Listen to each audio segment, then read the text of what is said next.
दोस्तों आज हम एक्सप्लेन करने वाले हैं हाल ही में आई एक कमाल की वेब सीरीज हीरा मंडी के सारे एपिसोड्स को, जो कि आपको जरूर पसंद आएंगे। इसलिए वीडियो को भी लाइक कर दीजिए। हम चलिए कहानी शुरू करते हैं। तो एपिसोड 1 की शुरुआत में हमें बताया जाता है कि ये 1920 की बात है, जब अंग्रेजों का पूरा हिंदुस्तान पर शासन था।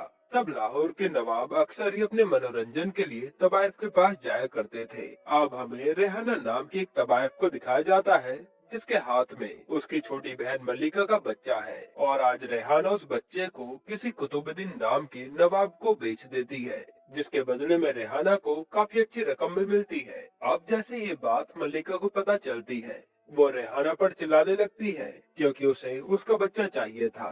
पर रेहाना पर उसके चिल्लाने से जरा भी फर्क नहीं पड़ता, क्योंकि उसका मानना था कि ये नाजायज बच्चा है और तबायफ के बच्चों को अक्सर नवाब खुद खरीद लिया करते हैं।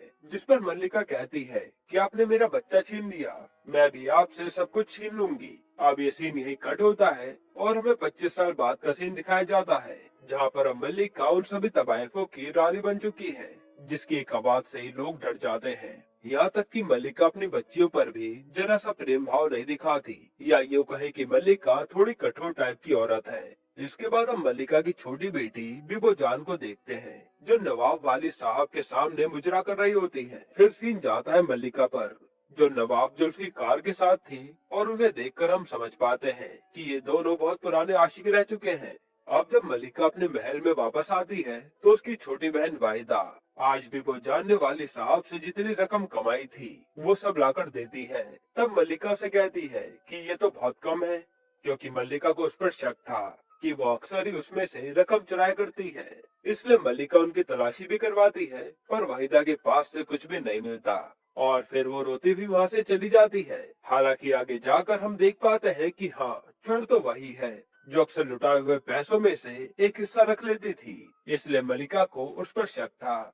इसके बाद हम मल्लिका की छोटी बेटी आलम को देखते हैं, जिसे शायरी लिखना बहुत पसंद है, पर मल्लिका उसे भी अपनी तरह तबायफ बनाना चाहती है।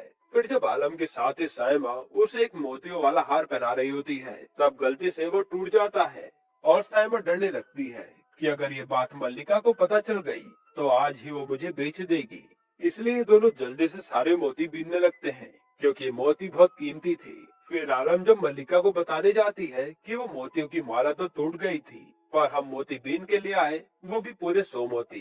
तब मल्लिका कहती है कि मोती तो पूरे 101 थे, और अगर वो एक मोती नहीं मिला तो आलम के लिए अच्छा नहीं होगा। तो आलम वो एक मोती कैसे भी ढूंढ कर लाती है, और ये देखकर मल्लिका उसकी तारीफ करती है। फिर मल्लिका आलम से कहती है कि तुम अब बड़ी हो चुकी हो, इसलिए अब तुम्हारी नथ तुड़वाई का समय आ चुका है, जिससे तुम नामी तबायफ बन सकती हो। पर आलम को तो ये सब पसंद ही नहीं है, उसे तो एक शायरा बनना है। अब अगले दिन मल्लिका आलम की नथ तुड़वाई का ऐलान भी कर देती है। तब ये बात आलम अपनी दोनों बड़ी बहनों को बताती है कि वो तबायफ बनना नहीं चाहती, और उसके तो सपने कुछ और ही हैं। तब बड़ी बहन लज्जो कहती है कि हमारी किस्मत में यही लिखा है, क्योंकि मेरी बुआ तो मुझे 6 साल की उम्र में यहाँ पर बेचकर चली गई थी। तब से मैं मल्लिका के साथ हूँ। इस पर बीबो भी कहती है कि हमें भी तो यहाँ से निकलना था, पर हम कहाँ निकल पाए। अब इनकी बातों से हम ये भी जान पाते हैं कि लज्जो को नवाब जोरावर से प्यार है, और वो उससे शादी भी करना चाहती है, ताकि वो इस नर्क की दुनिया से बाहर निकल सके। और प्यार के कारण ही उसे शराब के नशे का भी चस्का लग चुका है। इसके बाद हम एक नवाब ताजदार को देखते हैं, जो हाल ही में इंग्लैंड से पढ़कर लौटा है। तब उसकी दादी कहती है कि तुम पूरे अंग्रेज बन चुके हो, तो तुम्हें नजाकत सीखने के लिए हीरा मंडी जाना चाहिए। ये वही इलाका है जिसकी मालकिन मल्लिका है। और दोस्तों, उस समय तवाइफों के पास जाना नवाबों की शान को बढ़ाने जैसा था, पर ताज हीरा मंडी जाने से मना कर देता है, क्योंकि वो अय्याशी करना नहीं चाहता था। फिर ताज सीधा अपने पापा से जाकर मिलता है, और बातों ही बातों में कह देता है कि ये अंग्रेज हम पर राज कर रहे हैं और हमें इन्हें भगाना चाहिए। जिस पर कोई भी ताज की बातों से सहमत नहीं था, क्योंकि ये सब नवाब थे जिनके अंग्रेजों से काफी अच्छी बनती थी। पर कुछ ऐसे क्रांतिकारी भी थे जो अंग्रेजों को भगाने का जिम्मा उठा चुके थे। अब अगले दिन मल्लिका के पास एक नया अधिकारी मिलने आता है, जो उससे कहता है कि हमें एक तवायफ चाहिए जो हमारे जश्न में मुजरा कर सके, और इसके लिए हम मुंह मांगा दाम देंगे। पर मल्लिका इसके लिए मना कर देती है, क्योंकि उसका मानना था कि तवायफ की वैल्यू ज्यादा होती है, जो सिर्फ नवाब लोगों के लिए ही है, और अगर वो ऐसे ही कहीं भी जाकर मुजरा करने लगेंगी, तो उनकी औकात क्या ही रह जाएगी। जो सुनते ही वो ऑफिसर गुस्से में वहाँ से चले जाता है और वो मन बना लेता है कि वो इस मल्लिका को सबक सिखाकर रहेगा। इसके बाद वो ऑफिसर उस्ताद को बुलाता है जो हीरा मंडी में काफी अरसे से काम कर रहा है, और वो उससे कहता है कि मुझे मल्लिका की कमजोरी चाहिए क्योंकि मुझे उससे बदला लेना है। अब रात को मल्लिका आलम से एक पार्टी में चलने को कहती है, पर आलम तो इसके लिए बहाना बना देती है कि मेरी तबीयत खराब है। तब मल्लिका बताती है कि आज तो बड़े शायर नियाजी साहब भी उस पार्टी में आने वाले थे, पर अब तुमने मना कर दिया है तो मैं अकेली चली जाऊंगी। ये सुनते ही आलम तुरंत मान जाती है, पर अब मल्लिका उसे नहीं ले जाती। तब आलम मल्लिका की बग्गी के पीछे चुपचाप बैठ जाती है क्योंकि वो नियाजी साहब की बड़ी फैन थी। अब जब ये लोग वहाँ पहुँचते हैं तो वहाँ नियाजी साहब की सब लोग शेर व शायरी सुन रहे थे और आलम उनकी शायरी लिखने लगती है। तभी ताज उसे देख लेता है और होना क्या था, ताज आलम को देखते ही उसका दीवाना हो जाता है। फिर वो आलम के पास जाता है और उससे बात करने की कोशिश करता है, पर उसी समय वो पार्टी खत्म हो जाती है जहाँ से सब चल देते हैं और ताज हर जगह आलम को ही ढूंढ रहा था। तभी ताज की दादी उसे मल्लिका से मिलवाती है और कहती है कि इनकी बेटी की नथ तुरवाई के लिए आपका नाम हमने दे दिया है, जिस पर ताज हीरा मंडी की बेइज्जती कर देता है और मल्लिका इसे नाराज होकर चली जाती है। इसके बाद जब आलम वापस बग्गी के पीछे बैठकर महल पहुंचती है तो इस बार मल्लिका को पता चल गया था कि आलम भी वहाँ आई है, पर वो उसे उस समय कुछ कहते नहीं। फिर अगली सुबह होते ही सजा के तौर पर वो आलम की सारी शेर व शायरी वाली डायरी फाड़कर आग में जला देती है। इससे हम समझ पाते हैं कि मल्लिका में कितना गुरूर भरा है कि अगर कोई उसकी बात ना माने तो उसे सजा देने के लिए वो किसी भी हद तक जा सकती है। इधर हम बिब्बो को वाली साहब के साथ देखते हैं जो आशिकी कर रहे थे। तभी एकदम से वाली साहब को जाना पड़ता है और वो बताते हैं कि शहर में कुछ बागी अंग्रेजों के खिलाफ धरने पर उतर आए हैं, इसलिए आज अंग्रेज हो सकता है कि उन पर गोलियां चलवा दे, इसलिए हमें ये सब रोकने जाना पड़ेगा।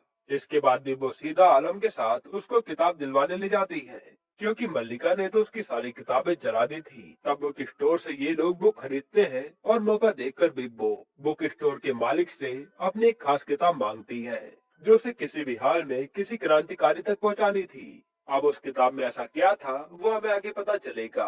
फिर बिब्बो वो किताब लेकर आलम से बहाना बनाकर चली जाती है। फिर आलम अंदर जाकर शायरी वाली किताब ढूंढने लगती है, तभी वो टकराती है ताज से, जिसे देखकर आलम भी खुश हो जाती है क्योंकि सिर्फ ताज ही नहीं बल्कि आलम भी उसे पसंद करती थी। इधर हम बीबो को देखते हैं जो कुछ क्रांतिकारियों से मिलने आई थी। असल में वो भी इस देश को अंग्रेजों से आजाद कराना चाहती है, इसलिए वो नवाबों से आए दिन इंफॉर्मेशन लेकर इन्हें बताया करती थी। अब भी वो बता दे कि वाली साहब ने बताया है कि आज अंग्रेज शूट एंड साइड का ऑर्डर दे सकते हैं, इसलिए वो उन्हें किताब देती है। तब यहाँ पता चलता है कि इस किताब में तो एक बंदूक है। इधर अब आलम ने अपनी पसंद की किताबें खरीद ली थी और अभी तक ना ही ताज को आलम का नाम पता था और ना ही आलम को ताज का। साथ ही आलम समझ रही थी कि ताज बुक स्टोर में काम करता है। अब आलम वो किताबें लेकर वहाँ से जाने लगती है क्योंकि बीबो अभी तक नहीं आई थी। तभी वहाँ पर दंगे छिड़ जाते हैं और आलम उसमें फंस जाती है।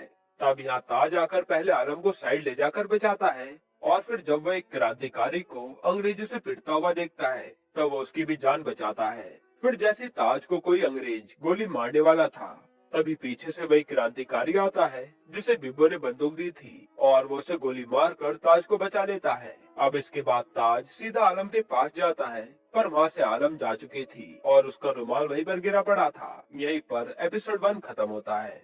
एपिसोड 2 की शुरुआत में हमें फिर से 25 साल पहले का सीन दिखाते हैं जहाँ पर रेहाना के पैर मल्लिका दबा रही थी। असल में उस टाइम पर रेहाना ही हीरा मंडी की मालकिन थी। तभी रेहाना को मल्लिका से पता चलता है कि उसका तो जुल्फिकार से चक्कर चल रहा है जो कि रेहाना का साहब था यानी कस्टमर। इस पर रेहाना भड़क जाती है और मल्लिका की बेइज्जती करने लगती है कि अब तो मैं तुझे कुछ ही पल में बेच दूंगी। तभी मल्लिका को गुस्सा आता है और वो रेहाना को जान से मार देती है।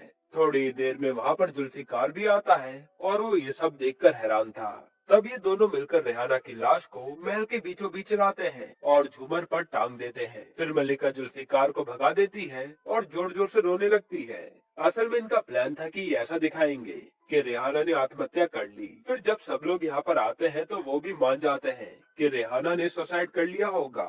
हालांकि इसके बावजूद मल्लिका को जेल हो जाती है क्योंकि अंग्रेजों को लग रहा था कि मल्लिका ने रेहाना को मारा है, क्योंकि झूमर के नीचे ना तो कोई टेबल था और ना ही कोई कुर्सी। तो आखिर वो लड़की कैसे? पर इन सब के बावजूद जुल्फिकार अंग्रेजों को पैसा खिलाता है और उस केस की फाइल लेकर मल्लिका को आजाद करा लेता है। अब कहानी प्रेजेंट में आती है तो पूरे शहर में कर्फ्यू लगा हुआ था और आज रेहाना की मौत को 25 साल बीत गए थे। इसलिए ये सब ख्वाबगाह महल में जाते हैं जहाँ रेहाना की मौत हुई थी और ये उसे श्रद्धांजलि देते हैं।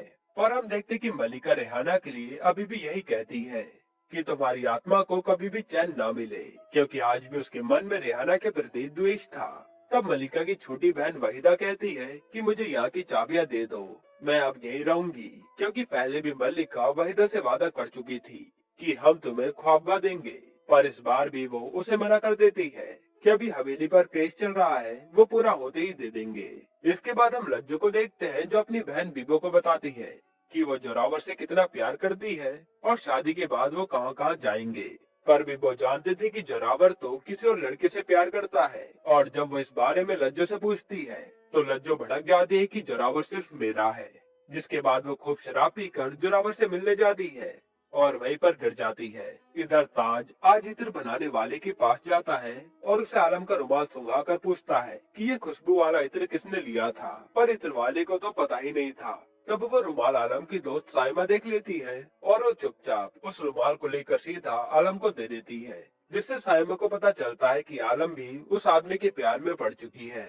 इधर अब लज्जो आज फिर से नशे में जोरावर से मिलने आती है और यह जोरावर उसे बता देता है कि वो किसी और लड़की से शादी करने वाला है। पर लज्जो तो यहाँ हंगामा करने लगती है, जिस पर जोरावर उसे कहते से ही बाहर निकाल देता है और वो बेचारी लज्जो बस अपने प्यार के लिए तड़पती रह जाती है। इसके बाद हम देखते हैं कि आज मल्लिका आलम को बहुत अच्छे से तैयार करवाती है, क्योंकि जल्दी उसकी नथ तुरवाई की रस्म होने वाली थी और ये सब उसी की तैयारियां चल रही थी। पर आलम को तो ये सब जरा भी अच्छा नहीं लग रहा था।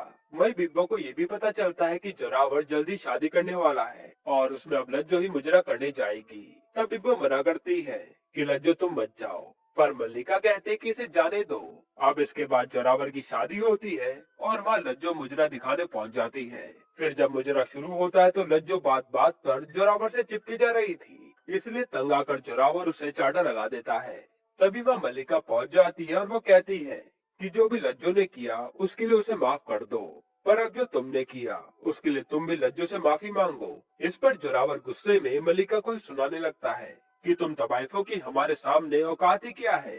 तब मल्लिका गुस्से में यहाँ पर एक सच बताती है कि तुझे लगता है तुझ में नवाबी खून है, पर असल में तू मेरी औलाद है, जिसे तेरे पापा खुद छीनकर मुझसे ले गए थे। ये सुनकर भरी महफिल में जोरावर शर्मसार हो जाता है, क्योंकि अब तक तो वो गलत फहमी में था कि वो नवाबी खून है। इसके बाद मल्लिका और लज्जो बग्गी से जा रहे होते हैं और लज्जो खूब शराब पी रही थी। तभी एकदम से लज्जो गिर जाती है और मल्लिका देखती है लज्जो अब इस दुनिया में ही नहीं रही। अब इसके बाद सब लोग लज्जो को अंतिम विदाई देते हैं और किसी के भी आंसू नहीं रुक रहे थे।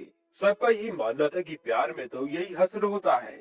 अब इसके बाद यहाँ एंट्री होती है रेहाना की बेटी फरीदान की, जो पूरी अपनी माँ की तरह ही लग रही थी। वो मल्लिका से कहती है कि मैं अपनी माँ का बदला लेने आई हूँ और जल्दी यहाँ से एक और जनाजा निकलेगा। जिसके बाद वो मल्लिका से अपनी माँ की अंगूठी छीन लेती है और यहाँ से जाने लगती है।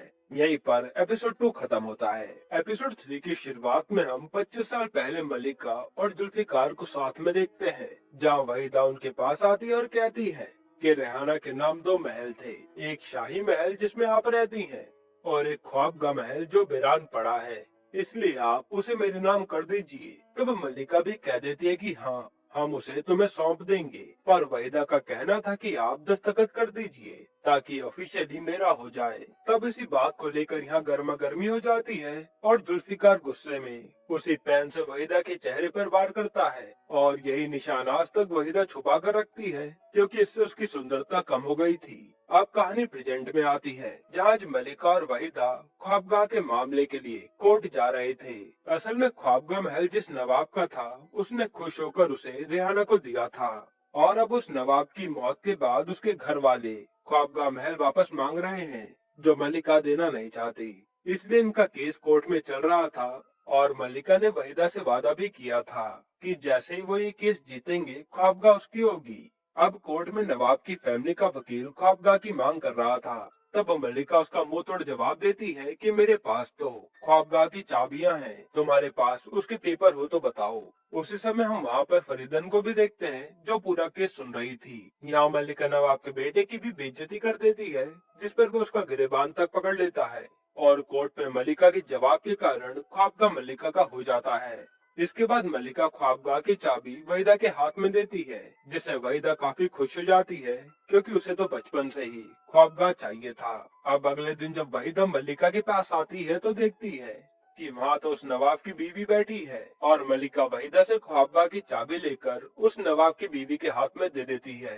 यानी यहाँ फिर से वहीदा का मल्लिका ने पागल बना दिया था। और जब वहीदा गुस्सा होती है तो मल्लिका बताती है कि अगर फरीदान ने हम पर अपनी माँ के हिस्से का महल मांगने के लिए केस कर दिया तो हम हार जाएंगे और मुझे हारना मंजूर नहीं है, इसलिए ये महल जिसका है उसे लौटा दिया। अब रात को वहीदा आकर मिठाई बांटने लगती है कि ख्वाबगाह में नवाब की बीवी रहने आ गई है। असल में ख्वाबगाह मल्लिका के महल के सामने ही था, इसलिए जब ये लोग खिड़की से देखते हैं तो पता चलता है कि नवाब की बीवी से तो ये महल फरीदान ने ले लिया है, जो देखकर मल्लिका के होश उड़ जाते हैं क्योंकि फरीदान भी यहाँ पर कोई कच्ची खिलाड़ी नहीं थी, वो यहाँ जरूर कुछ कांड करने आई है। अब अगले दिन फरीदान के पास उस्ताद जी आते हैं, जिन्हें पल पल की खबर रहती है। फिर इन दोनों के बीच खूब बातें होती है और उस्ताद जी फरीदान को मल्लिका की कमजोरी बताने लगते हैं कि उसकी बेटी आलम तो तबायफ बनना ही नहीं चाहती और सुना है उसे किसी से मोहब्बत भी हो गई है। साथ ही वो कहता है कि एक अंग्रेज अधिकारी हाल ही में आया है, उससे बात करो, वो भी मल्लिका से बदला लेना चाहता है।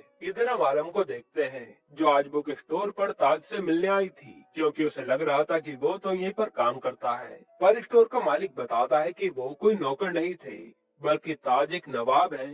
तब आलम सोचती है कि अब उन्हें मिलना होगा तो मिल ही जाएंगे। यहाँ ताज आज क्रांतिकारियों के ग्रुप से मिलता है जहाँ हामिद नाम का आदमी भाषण दे रहा था और आगे क्या रणनीति अपनानी है वो बता रहा था। तब ताज उनके साथ ही मिल जाता है। इधर हम उस्ताद को देखते हैं जो ख्वाबगाह में कुछ लड़कियों को लेकर आता है जो अब यही तबायफ का काम करेंगी। फिर उस्ताद फरीदान को ताज की फोटो दिखाकर कहता है कि यही है जिससे आलम इश्क करती है और मल्लिका ने इसी को सेलेक्ट भी किया है उसकी नथ उतरवाई के लिए, पर वो लड़की ये बात नहीं जानती।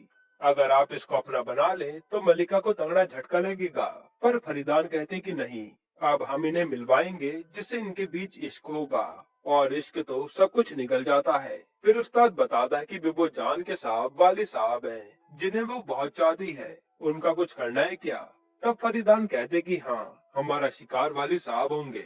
इसके बाद यहाँ आलम बिबो के पास आती है और वो उससे कहती है कि आपके साथ दावत पर हम भी चलेंगे। असल में वाली साहब ने बिबो के लिए दावत रखवाई थी जहाँ बड़े बड़े नवाब आते थे और आलम को लग रहा था कि शायद वहाँ ताज भी आएगा क्योंकि उसे ताज से मिलना था। इसके बाद हम रात को वली साहब की दावत देखते हैं जहाँ वली साहब बिबो की खूब तारीफ कर रहे थे। तभी वहाँ उनसे मिलने फरीदान आती है और वो वाली साहब से फ्लर्ट करने लगती है, जिसे देख बीबो को अच्छा नहीं लगता और वो समझ जाती कि ये वाली साहब कोई मुझसे छीनने आई है, इसलिए वो उन्हें वहाँ से अपने साथ ले जाती है।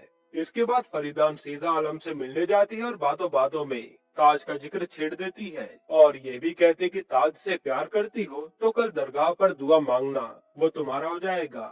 जिस पर आलम ज्यादा कुछ नहीं बोलती। फिर जब उसे ताज दिखता है तो वो उससे बात करने चली जाती है। अब ये दोनों यहाँ काफी सारी बातें करते हैं, अपने अपने पसंद की शेर और शायरी पढ़ते हैं, पर अभी भी इन्हें नहीं पता था कि कौन कहाँ रहता है। यहाँ तक कि इन्हें तो एक दूसरे के नाम भी पता नहीं होते। इसके बावजूद इन्हें प्यार हो जाता है। इसके बाद फरीदान ताज से मिलती है और उससे आलम की बातें करने लगती है। फिर वो कहते कि अगर मैं तुम्हारी मुलाकात आलम से करवा दूं तो, जिस पर ताज को विश्वास नहीं होता, लेकिन फरीदान कहती है कि तुम दोनों की मुलाकात कल दरगाह में होगी जो यहाँ मंडी में है। तब ताज कहता है कि उस तबायफ के इलाके में उस शरीफ लड़की का क्या काम, पर फरीदान उसे ये नहीं बताती कि आलम एक तबायफ की बेटी है, क्योंकि वो जानती थी कि इससे ताज शायद आलम से दूरी बना लेगा और यहाँ प्लान खराब हो सकता है। अब अगले दिन आलम ताज का दरगाह पर इंतजार कर रही थी क्योंकि वो फरीदान की बातों में आ गई थी, पर काफी समय बीत जाता है, ताज वहाँ नहीं आता और ये सब ऊपर से फरीदान देख रही थी। उसी समय वहाँ ताज आ जाता है और उससे पहले आलम उठकर फरीदान से मिलने पहुँच जाती है। अब फरीदान उससे कहती है कि जैसा मैंने कहा था वैसा ही हुआ और देखो तुम्हारा ताज आ गया। तब आलम दूरबीन से ताज को देखकर उससे मिलने भागती है, पर तब तक तो ताज वहाँ से जा चुका था और फरीदान उससे कहती है कि अब तुम उससे अगले हफ्ते ही मिल पाओगी। अब जैसा फरीदान ने कहा था वैसा ही आलम के साथ हुआ था, इसलिए आलम को विश्वास हो जाता है कि फरीदान काफी कुछ जानती है। इसके बाद फरीदान सीधा उसी अधिकारी से मिलने जाती है जो मलिका का दुश्मन था, और वो अपनी माँ रेहाना का केस खुलवाने की बात करती है। पर वो अधिकारी तो मना कर देता है कि ये केस बहुत पुराना है, इसलिए हमारे पास उसकी ना तो फाइल है और ना ही कोई गवाह। जिस पर फरीदान अधिकारी को अपनी बातों में फंसा कर कहती है कि उसका इंतजाम मैं कर दूंगी, आप बस इस केस को खोलिए। इसके बाद ये बात जैसी जुल्फिकार को पता चलती है कि फरीदान अपनी माँ का केस दोबारा ओपन करवा रही है, तो वो सीधा मलिका के पास पहुंचकर उसे धमकाने लगता है कि वो केस की फाइल मैंने तुम्हें दी थी, इस समय कहाँ है वो, क्योंकि अगर वो किसी के हाथ लग गई तो ये मामला बिगड़ सकता है, और उसमें सब कुछ लिखा था। तब मल्लिका उसी पल से वो फाइल ढूंढने में लग जाती है, पर उसे वो फाइल कहीं भी नहीं मिलती।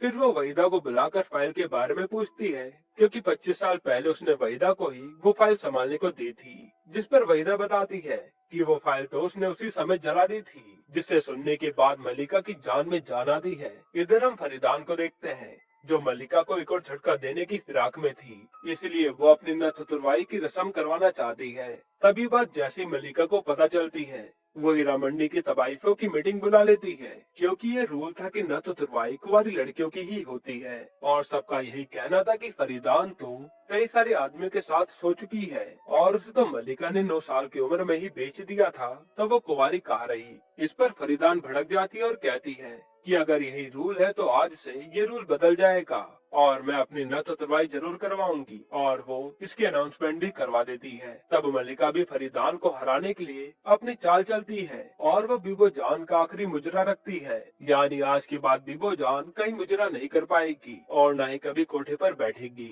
और उसकी अनाउंसमेंट मल्लिका करवा देती है, जिससे बीबो खुश नहीं थी। अब असल में मल्लिका ने ये चाल इसलिए चली क्योंकि हीरा मंडी में जब भी किसी की नथ तुरवाई होती है तो सारे नवाब उसे देखने जाते हैं, और अगर किसी तबायफ का आखिरी मुजरा हो तो उसके सामने नथ तुरवाई की रस्म भी फीकी पड़ जाती है, क्योंकि सारे नवाब तो तबायफ का आखिरी मुजरा देखने आते हैं। इसी कारण सब नथ तुरवाई की रस्म में फरीदान के यहाँ कोई भी नहीं आता, और सारे नवाब बीबो जान का आखिरी मुजरा देखने पहुँच जाते हैं। अब फरीदान ये सब सोचकर काफी गुस्से में थी, तभी वहाँ मल्लिका आती है और उसकी बेइज्जती करके चली जाती है। जिस पर फरीदान का कहना था कि ये चाल भले ही तुम जीत गई होगी, पर आगे तैयारी कर लेना, क्योंकि मैं बहुत भयंकर चाल चलूंगी। यहीं पर एपिसोड 3 खत्म होता है। एपिसोड 4 की शुरुआत में हम फरीदान को देखते हैं, जिसकी न तो तुरवाई में कोई नहीं आया, इसलिए वो उदास थी। तभी यहाँ वाली साहब आते हैं और बताते हैं कि हमने कल रात बीबो जान को आखिरी सलाम दे दिया है, और अब से हम तुम्हारे पास ही आया करेंगे,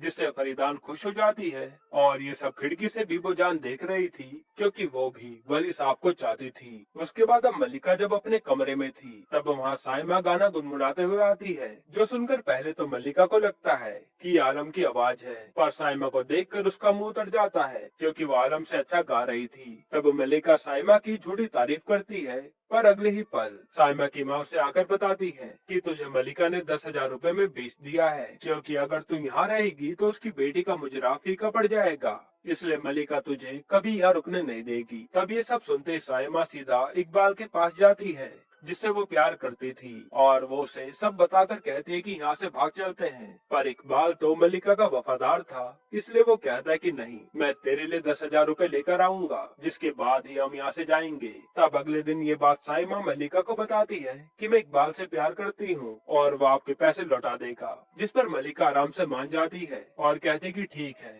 उसे कह देना 15 दिन में हमें 10,000 रुपए दे दे और तुम्हें ले जाए। अब दोस्तों 10,000 रुपए उस समय बहुत बड़ी कीमत थी, और साइमा सोचने लगती है कि वो इतनी जल्दी इतना पैसा कहाँ से लाएगा। फिर हम इकबाल को देखते हैं जो जुआ खेल कर पैसे कमा रहा था, और वो 15 दिन में केवल 2200 रुपए ही जोड़ पाया था। इसलिए साइमा की माँ मल्लिका से थोड़ा और टाइम मांगती है ताकि वो पूरे 10,000 रुपए ला पाए। इस पर मल्लिका गुस्से में साइमा की माँ को थोड़ा दर्द देकर इसके लिए भी मान जाती है। फिर हम वहीदा की बेटी को देखते हैं जो वहीदा के साहब से इश्क लड़ा रही थी, और ये जब वहीदा देखती है तो वो तमाशा खड़ा कर देती है, अब वहाँ मल्लिका आती है तो उसे इस बात से कोई दिक्कत नहीं थी। उसका कहना था कि महल में किसी तरह से पैसा आना चाहिए, फिर चाहे वो वहीदा के जरिए आए या फिर उसकी बेटी के जरिए। और वो वहीदा की बेटी को वहीदा का साहब दे देती है, जिसे देखकर वहीदा का दिल टूट जाता है। इसके बाद हम ताज को देखते हैं जो अब पूरी तरह से क्रांतिकारी बन चुका था। और हामिद का कहना था कि ऐसे अमीर लोग क्रांतिकारी कहाँ बनते हैं। तब ताज कहता है कि आप जो भी कहोगे मैं करने को तैयार हूँ। इसलिए हामिद उसे कुछ पोस्टर देता है कि जाओ इसे बांटो। अब ताज वो पोस्टर लेकर शहर में बांटने लगता है। तभी उसकी मुलाकात आलम से होती है, जहां दोनों मिलकर काफी खुश थे। और फिर दोनों ही वो पोस्टर साथ में मिलकर बांटने लगते हैं। इसके बाद आलम सीधा फरीदान के पास जाती है कि आज हम फिर से ताज से मिले। और उसे लग रहा था कि फरीदान उसे आगे क्या होगा वो भी बताएगी। फिर फरीदान उसे आइडिया देती है कि अब समय आ गया है अपने दिल की बात ताज को बताने का। इसलिए वो उससे एक खत लिखने को कहती है कि हमें दे देना, हम उस तक पहुंचा देंगे। फिर जब आलम फरीदान के यहाँ से आ रही थी तब उसे बीबोजान देख लेती है, पर वो उसे कुछ कहते नहीं। इधर हम वाली साहब को देखते हैं जो फरीदान और आलम की बात सुनकर समझ गए थे कि फरीदान आलम का इस्तेमाल कर रही है। इसलिए वो फरीदान को कहते हैं कि चाहे कुछ भी हो जाए मलिका को हराने के लिए तुम आलम का इस्तेमाल मत करना, वरना अच्छा नहीं होगा। इस साइड अब बीबो आलम से आकर कहती है कि फरीदान के पास मत जाया करो, वो हमारी दुश्मन है। जिस पर आलम बताती है कि वो ताज नाम के लड़के से प्यार करती है और फरीदान उस तक हमारे पैगाम पहुंचाएगी। जिस पर बीबो वो खत ले लेती है और कहती है कि इसे हम पहुंचा देंगे, क्योंकि वो ताज को जानती थी। इसके बाद बीबो जान ये खत सीधा बुक स्टोर में लाकर दे जाती है। और इसी बीच उसे ऐसा लग रहा था कि जैसे कोई उसका पीछा कर रहा हो। अब इस खत में आलम ने अपने दिल की बात कही थी, जिसे पढ़कर ताज खुश हो जाता है। इधर अब फरीदान उस ऑफिसर को घर बुलाती है और कहती है कि हमारे पास मलिका के खिलाफ गवाह है, और वो गवाह होती है वहीदा। पर उसे देखते वो ऑफिसर वहाँ से चला जाता है, क्योंकि वहीदा कुछ भी नहीं बोल रही थी। और ऑफिसर को लगता है कि रेहाना केस चाहकर भी कंटिन्यू नहीं हो सकता। इसके बाद हम देखते कि यहाँ ताज अपने पिता के साथ उनके बिजनेस में भी हाथ बटाने लगता है। और उसके पिता को लग रहा था कि वो अंग्रेजों के खिलाफ नहीं है, पर तभी ताज की फाइल से सारे पेज गिर जाते हैं। और उसे देखकर उसके पिता समझ गए थे कि उनका बेटा तो क्रांतिकारी बन चुका है। इधर फरीदान वहीदा से पूछती है कि उस ऑफिसर कार्टराइट के सामने तुम क्यों नहीं बोली, तो वहीदा कह दे कि कोई भी काम मुफ्त में नहीं होता, इसलिए मुझे ख्वाबगह चाहिए। इधर अब हामिद एक प्लान बनाता है कि आज रात अंग्रेजी ऑफिसर अपनी सालगिरह मनाने वाला है। तो यहाँ प्लान ये था कि वीवो बड़े ऑफिसर हेंडरसन के करीब आएगी ताकि इन्हें डिपार्टमेंट की खबर मिल सके। इसके बाद हम रात को हेंडरसन की पार्टी देखते हैं, जहाँ होटल के दूसरी तरफ ताज ने क्रांतिकारियों को बुलाया हुआ था। तब ताज के पापा उसे समझाने लगते हैं कि ये हमारा होटल है, ऐसे बर्बाद मत करो। पर ताज सिर्फ आजादी चाहता था। अब यहाँ हेंडरसन जब वॉशरूम में होता है तो वहाँ बीबो चली आती है, और वो आते ही उसे अपनी बातों में फंसाकर उसके करीब भी आ जाती है। इधर हम इकबाल को देखते हैं जो आज भी पैसों के लिए जुआ खेल रहा था।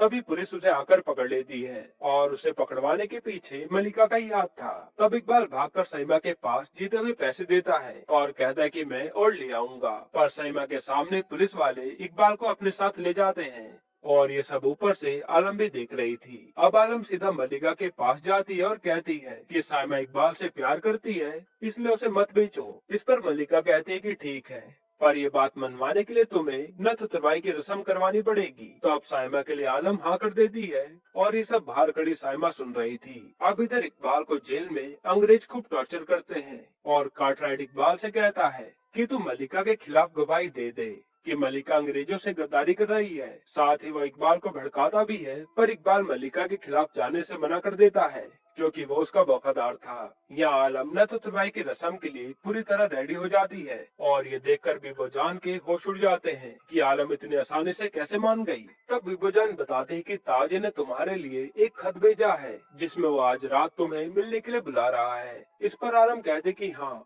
उससे वो आखिरी बार मिलने जरूर जाएगी। फिर जब आलम ताज से मिलने पहुंचती है तो हम ताज को देखते हैं जो क्रांतिकारियों के साथ लगा हुआ था, इसलिए वो आलम से मिलने नहीं आ पाता, और आलम वहाँ एक खत रखकर चली आती है।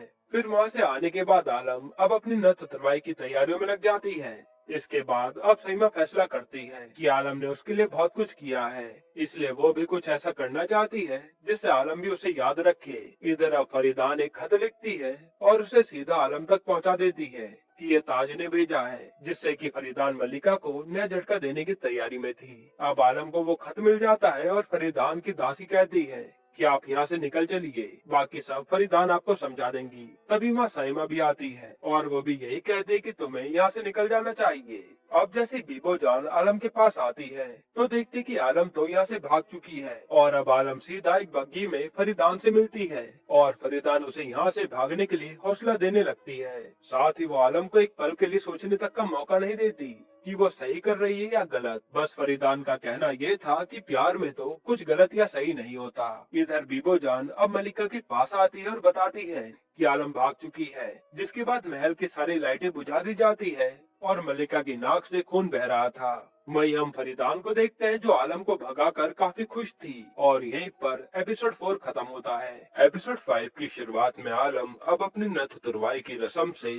फरदीना के कहने पर भाग चुकी थी और वो भागकर सीधा ताज के पास आती है। ताज जब आलम को देखता है तो खुश हो जाता है और तुरंत उससे मिलने आता है। अब जैसे आलम उससे खत के बारे में बताती है तो वो हैरान था क्योंकि उसने तो ऐसा कोई खत लिखा ही नहीं। तभी बातों के दौरान उसे पता चल जाता है कि आलम तो हीरा मंडी की रहने वाली है और ये जानकर उसका दिल टूट जाता है क्योंकि वो जिस जगह से नफरत करता था मैं की लड़की से इश्क कर बैठा। अब ये सब जानकर ताज आलम को एक्सेप्ट नहीं कर पाता और उसे यहाँ से जाने के लिए भी कह देता है। इधर फरीदाना जश्न मनाने का ऐलान कर देती है क्योंकि उसने मलिका का घमंड चूर करने के लिए उसकी बेटी आलम को ही भगा दिया था। और यहाँ मलिका को देखते हैं जो आलम के जाने के कारण ऊट पटांग हरकतें कर रही थी और उसे बीबो जान ने संभाला हुआ था। इसके बाद इधर ताज आलम के पास आता है और कहता है कि चलो हम तुम्हें छोड़ आते हैं, पर आलम कहते कि नहीं, मैं वहाँ तबायफ बनने नहीं जाऊंगी। तब ताज उसे हीरा मंडी न ले जाकर अपने घर ले आता है और कहता है कि तुम 1-2 दिन यहाँ पर रुक सकती हो, तुम डिसाइड कर लेना कि तुम्हें जाना कहाँ है और अगर कोई तुमसे पूछे तो बता देना तुम मेरे दोस्त सरफराज की बहन हो। अब आलम ये बात सुनकर खुश थी कि अब हीरा मंडी नहीं जाने वाली। यहाँ मलिका की हालत काफी ज्यादा खराब हो रही थी क्योंकि वो तो आलम को हीरा मंडी की मालकिन बनाना चाहती थी, पर उसने भागकर मलिका के सपने को चूर चूर कर दिया।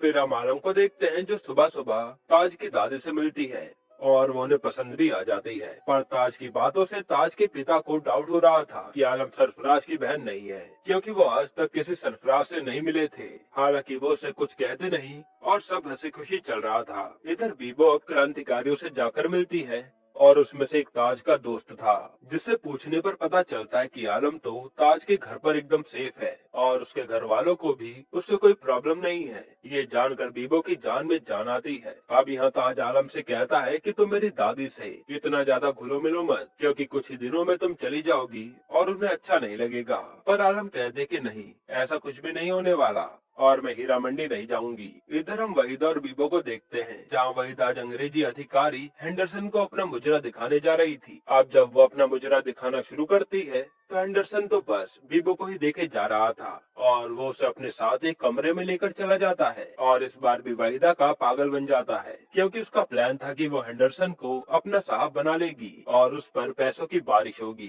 पर अब बीबो को हेंडरसन के साथ देखकर उसका दिल टूट जाता है और वो पूरे होटल में तमाशा शुरू कर देती है और उसी होटल में ताज अपने दोस्त के साथ बैठा था तो उसका दोस्त कहता है कि देखो एक तबायफ की क्या हालत होती है। ये सुनते ही वो सोचने लगता है कि फिर तो आलम की भी यही हालत होगी, इसलिए वो तुरंत घर जाता है और आलम से कहता है कि तुम्हारे भाई सरफराज का खत आया है और वो चाहते हैं कि अब तुम 1 महीना यही रुको। जो सुनकर आलम कहते कि आप उनसे पूछना क्या हम 2 महीने तक रुक सकते हैं और आलम मुस्कुराने लगता है, यानी वो भी चाहता है कि आलम अब यहीं रहे। अब इधर वहीदा बीबो के इतना सब कुछ करने के बाद गुस्से में सीधा फरीदान के पास पहुंच जाती है क्योंकि बीबो ने उसका होने वाला साहब छीन लिया था। इसलिए अब वो मलिका और उसकी बेटी से बदला लेने के लिए फरीदान से मिल जाती है और बताते हैं कि वो रेहाना के केस की फाइल हमारे पास है, जिस पर फरीदान उससे कहती है कि आप जल्दी से वो फाइल लेकर आइए, हम मलिका को नहीं छोड़ेंगे। इधर अब उस्ताद जब कहीं जा रहा था तब वो आलम को ताज की दादी के साथ देख लेता है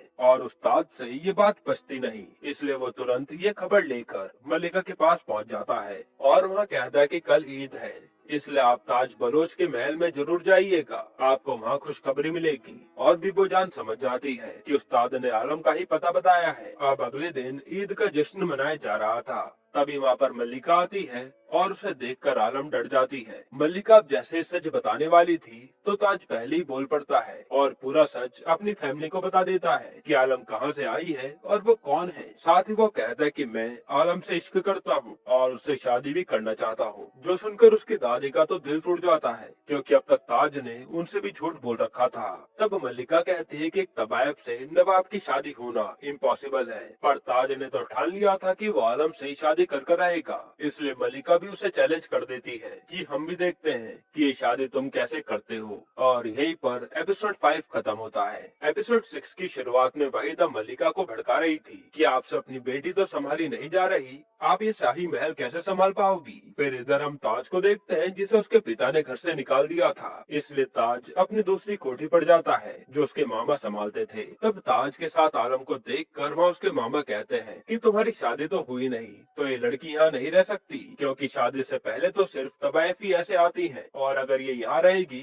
तो हम यहाँ नहीं रह पाएंगे। जिस पर ताज कहता है कि चाहे कुछ भी हो जाए ये यहीं पर रहेगी। तो ताज की मामा यहाँ से चले जाते हैं। इधर हम वहीदा को देखते हैं जो आज 25 साल पुरानी फाइल जमीन से निकाल रही थी, क्योंकि वो जानती थी कि ये फाइल कभी न कभी काम आएगी, इसलिए उसने उस फाइल को वहीं पर गाड़ दिया था। अब सुबह होते ही वहीदा तुरंत फरीदान के पास जाकर उसे फाइल दे देती है और फिर दोनों ही ये फाइल लेकर ऑफिसर कार्टराइट को देने चल देते हैं। पर उस्ताद आकर बताता है कि वो तो लाहौर में है ही नहीं, वो 15 दिनों के लिए बाहर गए हैं। ये सुनकर वहीदा को तो बहुत गुस्सा आता है, पर फरीदान कहती है कि 15 साल तक मैंने इंतजार किया है, आप 15 दिन का इंतजार और कर लीजिए। इधर हम ताज और आलम को साथ में देखते हैं जो आज इंटीमेट भी हो जाते हैं। फिर सीन जाता है जुल्फिकार और मल्लिका की तरफ, जो मल्लिका को बताते हैं कि ये फरीदान बहुत पहुंची हुई चीज है, उसके हर शहर में केस चल रहे हैं और वो कई नवाबों के साथ फ्रॉड कर चुकी है, जिसकी फोटोज मल्लिका के हाथ लग जाती है। असल में फरीदान ने कई नवाबों को मारा था तो कईयों के महल छीन लिए थे। अब अगर ये फोटो पुलिस को दे दी जाए तो उसे जेल जाने से कोई नहीं बचा पाएगा और ये जानकर मल्लिका बहुत खुश होती है। इसके बाद हम फरीदान को देखते हैं जो अपनी फोटोज खिंचा रही थी। तभी वहाँ पर मल्लिका आती है जो पहले तो अपनी 25 साल पुरानी फाइल देखकर चौंक जाती है और वो समझ जाती है कि ये जरूर वहीदा ने दी होगी। हालांकि वो घबराती नहीं बल्कि फरीदान को उसकी फोटोज दिखाती है और बताती है कि ऐसी और भी फोटोज पड़ी है, अगर तुम्हारा सच पुलिस को बता दिया जाए तो आज ही तुम्हें अरेस्ट कर लेंगे। इसलिए मल्लिका कहती है कि तुम मेरी ये फाइल छुपा दो, मैं तुम्हारे राज छुपा दूंगी। जो देखकर फरीदान को गुस्सा तो बहुत आता है पर वो कुछ कर नहीं पाती। फिर रात को फरीदान वहीदा को अपने पास बुलाकर कहती है कि इस फाइल में तो कोई भी सबूत नहीं है, जो देखकर वहीदा के होश उड़ जाते हैं और वो समझ जाते कि ये सबूत फरीदान ने ही गायब करे होंगे। और एक बार फिर से वहीदा का दिल टूट जाता है कि उसे धोखे मिलने बंद हो ही नहीं रहे और वो बची कुछ फाइल भी जला देती है। फिर वहीदा सीधा मल्लिका के पास जाती है और उनसे अपने किए की माफी मांगती है। तब मल्लिका भी उसे बिना कुछ कहे माफ कर देती है। फिर मल्लिका कहती है कि अब से तुम्हारी बेटी शमा यहाँ की हुजूर बनेगी, जिसका पूरा महल पर राज होगा और वो सारे मुजरे को संभालेगी। इधर हम देखते कि अब जेल से इकबाल छूट गया है और वो साइमा के बारे में ही पूछ रहा था पर उसे कोई कुछ भी नहीं बताता। फिर इकबाल मल्लिका के पास जाता है और मल्लिका इकबाल से माफी मांगती है कि अंग्रेजों ने तुम पर कई सारे चार्जेस लगाए हुए थे, इसलिए तुम्हें रिहा करवाने में इतनी देर हो गई। साथ ही वो इकबाल से बता देती है कि तुम्हारे जेल जाते साइमा किसी और के साथ भाग गई और उसने बस ये कड़ा छोड़ा है तुम्हारे लिए, जो सुनकर इकबाल को बहुत बुरा लगता है। इसके बाद अगले दिन बीबो हेंडरसन के पास जाती है और उसके पास उसे एक नक्शा रखा हुआ दिखता है जिसमें हथियारों की पूरी डिटेल थी। इधर हम ताज को आलम के साथ देखते हैं जो उससे कहता है कि क्या तुम मुझसे शादी करोगी, और आलम इसके लिए मान जाती है। फिर इधर बीबो ये सारी जानकारी क्रांतिकारी भाइयों को जाकर देती है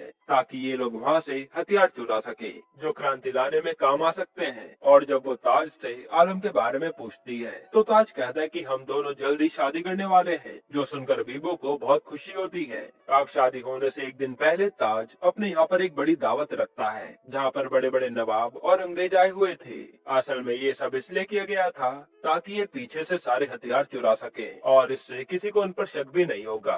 तभी वहाँ पर फरीदान और कार्टराइट आते हैं और फरीदान आलम से मिलने उसके कमरे में जाती है। अब वहाँ आलम तो नहीं थी पर फरीदान को कुछ ऐसे सबूत मिलते हैं जो कि अंग्रेजों के लिए काम की चीज है। इधर हम क्रांतिकारियों को देखते हैं जो पुलिस के भेष में हथियार चुराने आए हुए थे। अब वो हथियार चुराने के बाद जैसे ही निकलने वाले थे तो किसी ने बाहर से दरवाजा ही बंद कर दिया था और ये लोग समझ जाते कि ये इन्हें फंसाने के लिए प्लान किया गया था और दरवाजे के बाहर अंग्रेजी अफसर खड़े थे ताकि इन लोगों के बाहर निकलते ही इन्हें जान से मार दे। पर ये क्रांतिकारी दूसरे दरवाजे से यहाँ से भाग निकलते हैं। हालांकि उसी समय अंग्रेज उन पर फायरिंग करते हैं और एक दो गोली क्रांतिकारियों में से किसी को लग जाती है। इधर आलम जब फरीदान से मिलती है तो वो उससे काफी गुस्सा थी क्योंकि फरीदान ने झूठा खत देकर उसे महल से भगाया था। पर फरीदान कहती है कि ये सब तो मैंने तुम्हारे प्यार के लिए किया था, पर आलम उसकी बात नहीं मानती। इसके बाद कार्टराइट जब फरीदान के साथ होता है तब उसे पता चलता है कि उनके यहाँ से हथियार चोरी हो चुके हैं,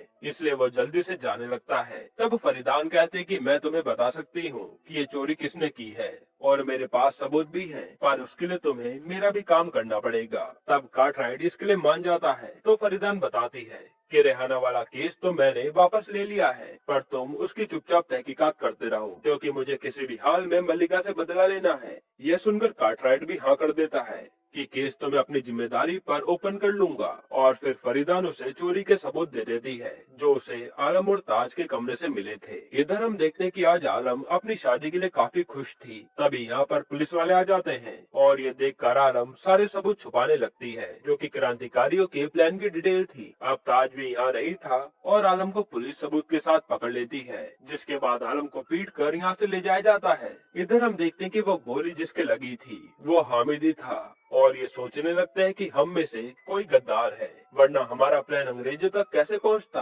तभी वहाँ पर एक आदमी आकर बताता है कि ताज की कोठी पर पुलिस ने रेड मार दी और आलम को उठा ले गए। अब सबूत भी उन्हीं के पास है। तब ताज आलम को बचाने जाने लगता है, पर ये लोग उसे जाने नहीं देते और हामिद कहता है तुम डिसाइड कर लो, या तो महबूबा या फिर देश। और ये सुनकर ताज शांत हो जाता है।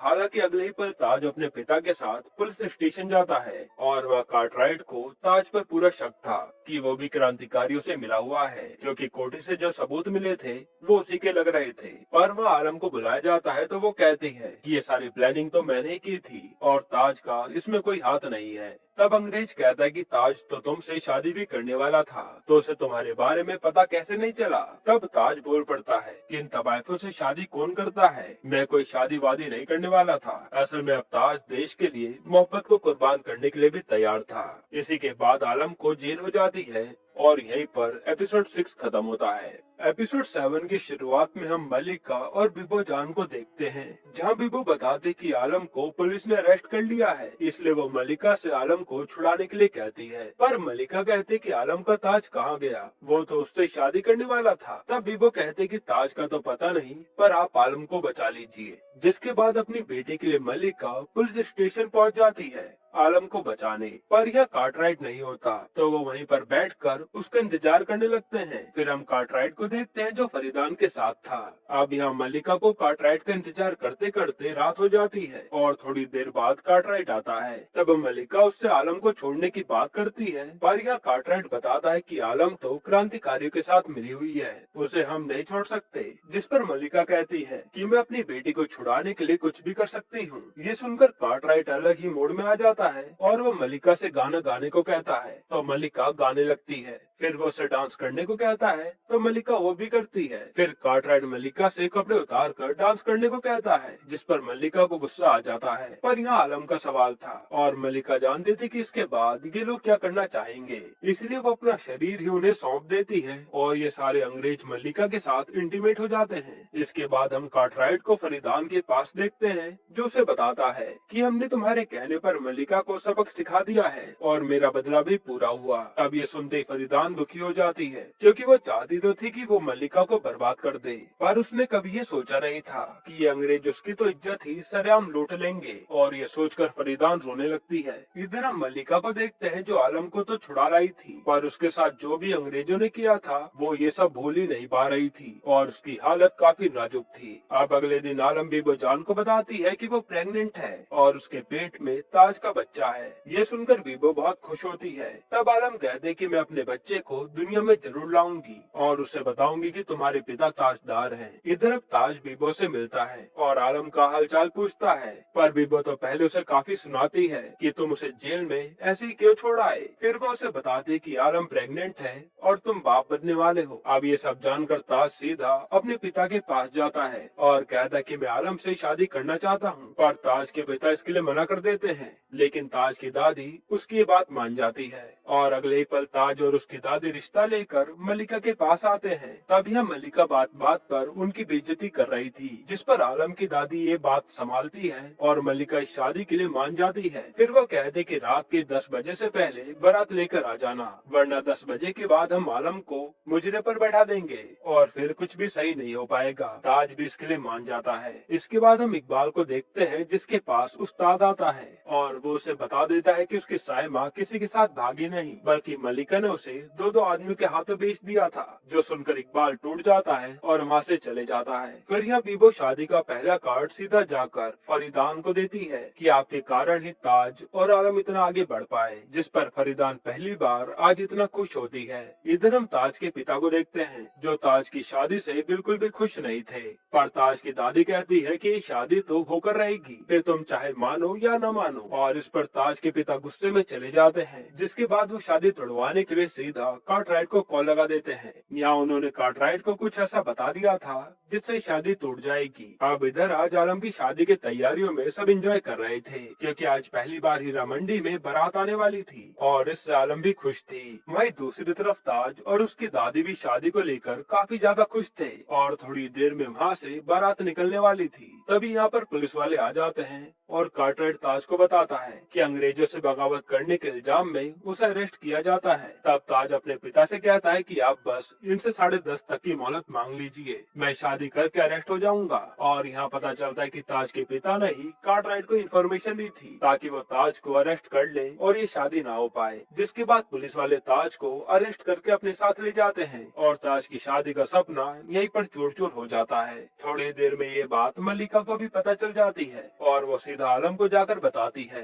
कि अब ताज नहीं आने वाला, इसलिए अब तुम जाकर मुजरे पर बैठो और ताज को भूल जाओ। अब यहाँ जब फरीदान खुश होकर आलम की शादी में आ रही थी, तब उस्ताद उसे बताता है कि कार्टराइट ने ताज को गिरफ्तार कर लिया है और उसके ऊपर बड़ी बड़ी धाराएं लगाई हैं। ये सुनते ही फरीदान सीधा कार्टराइट के पास आती है और उससे ताज को छोड़ने के लिए भीख मांगने लगती है। तब कार्टराइट कहता है कि अगर ताज अपने साथियों के नाम बता दे तो हम उसे अभी छोड़ देंगे। पर ताज तो एक का भी नाम नहीं बताता और वो इनकलाब जिंदाबाद के नारे लगाने लगता है, जिस पर गुस्से में पुलिस वाला उसे और बुरी तरह से मारता है और एक डंडा सर पर लगने से उसकी यहीं पर मौत हो जाती है, जो देखकर फरीदान के होश उड़ जाते हैं। इधर आलम अब पहली बार मुजरा करती है और उसकी आंखों में ताज से न मिलने का दुख था। तभी यहाँ फरीदान आकर बीबो को बताती है कि ताज अब इस दुनिया में नहीं रहा और बीबो सीधा जाकर आलम को भी ताज के मरने की खबर बता देती है, जिसके कारण आलम एकदम सहम जाती है और यहीं पर एपिसोड 7 खत्म होता है। एपिसोड 8 की शुरुआत में हम आलम को देखते हैं, जिसे ताज की मौत का बहुत बड़ा सदमा लगा था और वो किसी से भी एक शब्द तक नहीं बोल रही थी। ये सब देखकर मलिका को अपनी बेटी की चिंता हो जाती है। इसके बाद बीबो आलम को ताज की कब्र पर लेकर आती है और वहाँ पहुँचते ही आलम दिल खोलकर रोती है। इधर हम ताज के पिता को देखते हैं, जो अंग्रेजों से पूछते हैं कि ताज की मौत कैसे हुई, तो अंग्रेज झूठ कह देते हैं कि हमारे पुलिस स्टेशन में क्रांतिकारियों ने हमला कर दिया और ताज हमें उनके बारे में न बता दे, इसलिए उन्होंने ताज को मार डाला। और उल्टा वो ताज के पिता को हीरा मंडी के खिलाफ भड़काने लगते हैं। फिर अंग्रेजों के जाने के बाद ताज के पिता बहुत बुरी तरह रोते हैं, क्योंकि उन्हें पछतावा हो रहा था कि मुझे ताज को गिरफ्तार नहीं करवाना चाहिए था। इधर हम मलिका के पास फरीदान को देखते हैं, जिन्होंने अब एक दूसरे को माफ कर दिया था और मलिका फरीदान को अपने शाही महल की चाबी देती है और कहते कि मेरी बेटियां इस महल को नहीं चला पाएंगी, क्योंकि महल को चलाने के लिए कमीनापन और चालाकी होनी बहुत जरूरी है, जो पहले मुझ में थी और अब तुझ में है। इस तरह से इन दोनों की दोस्ती हो जाती है। पर जाने से पहले इसलिए फरीदान वो चाबी मलिका को दे देती है, इसे तो मैं आपसे छीन कर ले जाऊंगी। इधर हम क्रांतिकारियों को देखते हैं जो अब अंग्रेजों पर हमला करने का प्लान बना रहे थे, पर उनके अड्डे के बारे में अंग्रेज जान चुके थे, इसलिए बीबो अब उनको अपने महल ले जाने लगती है। पर इसी दौरान उनके एक साथी की मौत भी हो जाती है। हालांकि किसी तरह से वो महल में पहुंच जाते हैं और यह मलिका उन्हें देख लेती है, पर वो उन्हें कुछ कहती नहीं, बल्कि वो बीबो से उन्हें लज्जू के कमरे में ले जाने को कहती है और उनके लिए खाने का भी प्रबंध करवाती है, क्योंकि मल्लिका को भी अंग्रेजों से आजादी चाहिए थी, इसलिए वो क्रांतिकारियों के साथ मिल गई। इसके बाद यहाँ वाली साहब जब फरीदान के पास आते हैं तो फरीदान उन्हें भी अंग्रेजों को देश से बाहर निकालने की बात करती है, पर वो कहते हैं कि नवाबों को अंग्रेजों से कोई दिक्कत नहीं है, जिसके बाद फरीदान भी उन्हें अपना साहब मानने से मना कर देती है। इधर हम ताज की दादी को देखते हैं जिनकी हालत बहुत ही ज्यादा खराब थी। तब उनसे मिलने आलम आती है। तब ताज की दादी उसे देखते ही खुश हो जाती है और उसे अपनी सारी अंगूठियां तोहफे में दे देती है कि अब मैं खुशी खुशी मर सकती हूँ। पर आलम कहते कि नन्ना ताज भी बहुत जल्द आने वाला है, आपको कुछ नहीं होगा, जो सुनकर वो खुश हो जाती है। इधर अब वाली साहब सारे नवाबों को बता देते हैं कि हीरा मंडी के तवाइफे अब अंग्रेजों के खिलाफ बगावत पर उतर आई हैं, इसलिए ये लोग फैसला करते हैं कि हमें अंग्रेजों से कोई पंगा नहीं लेना, इसलिए हम लोग अब से हीरा मंडी नहीं जाएंगे। फिर हम देखते हैं कि जब से नवाबों ने हीरा मंडी आना छोड़ा था तब से यहाँ का कारोबार गिर गया था और सब कुछ सोना सोना पड़ा था। तब उस्ताद मलिका को जुल्फिकार से बात करने के लिए कहता है, पर मलिका और वहीदा का फैसला था कि चाहे कुछ भी हो जाए हम नवाब के पास नहीं जाएंगे। इसके बाद अब तवाइफों की मीटिंग रखी जाती है। तब बीबोजान कहते कि करना क्या है, हमें भी अब आजादी की राह पर चलना चाहिए क्योंकि हमारा आजाद होने का पूरा अधिकार है। ये सब सुनकर सारी औरतें आजादी की पहल करने के लिए तैयार भी हो जाती हैं। फिर इधर हामिद हेंडरसन को मारने का प्लान बना रहा होता है। तभी बीबो कहती है कि मैं हेंडरसन को मारूंगी क्योंकि उसने मुझे जलसे में बुलाया है, तो मैं वहाँ सबके सामने हेंडरसन को मारूंगी, फिर भले उसके लिए मुझे चाहे कोई भी सजा मिले। अब अगले दिन हम जलसे में देखते हैं जहाँ हेंडरसन स्पीच दे रहा होता है। तभी वह बीबो सबके सामने हेंडरसन को गोली मार देती है और हेंडरसन वहीं मर जाता है। तब वहाँ पुलिस वाले आते हैं और उन सबको हामिद मारने लगता है। तभी पीछे से कार्टराइट बंदूक से हामिद को मार डालता है और बीबो को पकड़ लिया जाता है। अब यहाँ मलिका को भी पता चल जाता है कि हेंडरसन को किसी ने मार डाला और वो कोई और नहीं बल्कि बीबो है, जो सुनकर मलिका के होश उड़ जाते हैं। अब इधर जेल में बीबो को बहुत ज्यादा टॉर्चर किया जाता है और ये लोग बार बार उसके साथियों का नाम पूछ रहे थे। तब बीबो सिर्फ एक ही शब्द कहती है, आजादी। इसके बाद मलिका के पास फरीदान आती है